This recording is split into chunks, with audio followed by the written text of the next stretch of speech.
On va rejoindre Anne-Josée à l'instant. Elle est au Mayflower, c'est sur la rue Miran à Sainte-Foy. Et effectivement, je suis en très bonne compagnie. Fabien Cloutier. Et là, on le retrouve aujourd'hui. Bonjour, Fabien. Salut! Là, humoriste et même animateur de gala, parce que vous allez animer au mois d'août un gala Comédia. Ben oui, 18 août, j'ai pas pu résister à l'appel de Sylvain Parent-Bédard qui m'a contacté. Puis Quelle direction vous voulez donner à ce premier gala que vous allez animer? j'ai envie que ça soit... Mais tu sais, la bonne franquette, là, c'est pas garrocher sa table. Tu sais, ça peut être très bon et simple. Tu sais, il y a un côté que... moi, je suis pas un gars de cérémonie, là, tu sais. Ah oui? Je veux pas que, non, je sais pas. Je veux pas que ça soit cérémonieux, mais j'ai envie, tu sais, de créer quelque chose d'hyper convivial où est-ce qu'on va pouvoir se parler franchement, dépasser les bornes une fois de temps en temps, parce que je trouve c'est important de les dépasser, mais des fois de rire aussi juste dans... Tu sais, des fois, les choses sont drôles juste parce qu'elles sont drôles. Et c'est une idée que je défends, ça, tu sais. Oui, j'aime ça, faire un humour qui amène des idées puis qui questionne peut-être de temps en temps, mais je réclame le droit aussi de dire des choses De rire pour le plaisir. de rire pour le simple plaisir de rire. On n'est pas toujours obligé d'avoir un 4 puis un 5e degré. Des fois, là, ça fait juste du bien de s'amuser.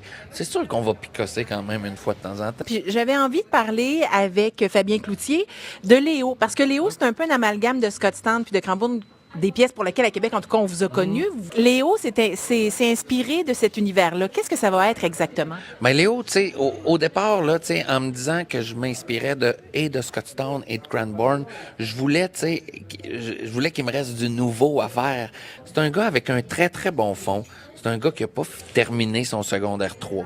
C'est un gars qui a pas vécu dans un milieu stimulant. Il a été entouré de monde qui l'aimait. Il a été élevé sans sa mère. C'est un jeune homme élevé par un homme dans un milieu ouvrier.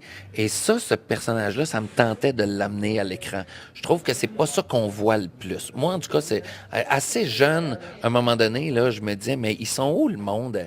Sont où le monde avec qui j'ai grandi? Sont où le monde qui travaille en usine? Sont où les gars comme ça, les filles comme ça? Et là, on a découvert le nom du narrateur, parce que dans Cranbourne puis dans Scottsdale, on le savait pas son nom, mais c'est Léo. Ouais, c'est Léo. Aussi parce que ce gars-là, j'ai décidé qu'il aimait la chanson française, probablement par accident là, tu sais. Et moi, je me suis toujours dit, il a acheté un char, un bazou, puis il y avait une vieille cassette de Léo Ferré qui traînait dans ça, puis il a aimé ça. Tu sais, des fois, là, on a l'impression que la poésie est pas accessible à tout le monde. Puis c'est pas, il y a des gens là qui adorent Ferré, qui adorent Brel, puis qui seraient capables d'en parler pendant 1 heure, puis de dire à quel point c'est extraordinaire, puis parler de l'imagerie.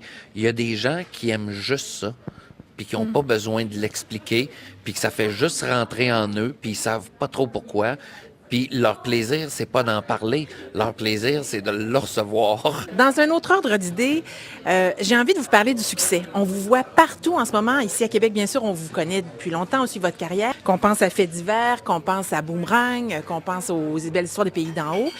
Et on vous voit Paparagile. Comment on négocie avec le succès? Parce que vous étiez un comédien qui était un peu en marge et tout à coup, vous êtes récupéré par un système où là, vous êtes très populaire. Tout le monde s'arrache votre talent. Tu sais, moi, j'ai l'impression que le système, on le change aussi à partir du moment où on est dedans.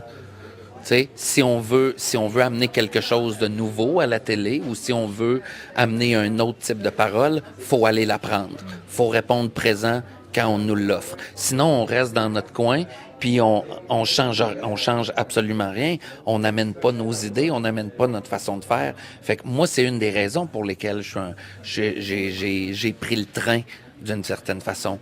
Puis je trouve que chialer après un système à un moment donné, ça sert à rien. Puis ça change surtout le regard des gens. De la même façon, des fois qu'un artiste, que ce soit musical, quelque chose comme ça, il fait la même musique et tout à coup, parce qu'il devient populaire, il y a des gens qui vont délaisser cet artiste-là.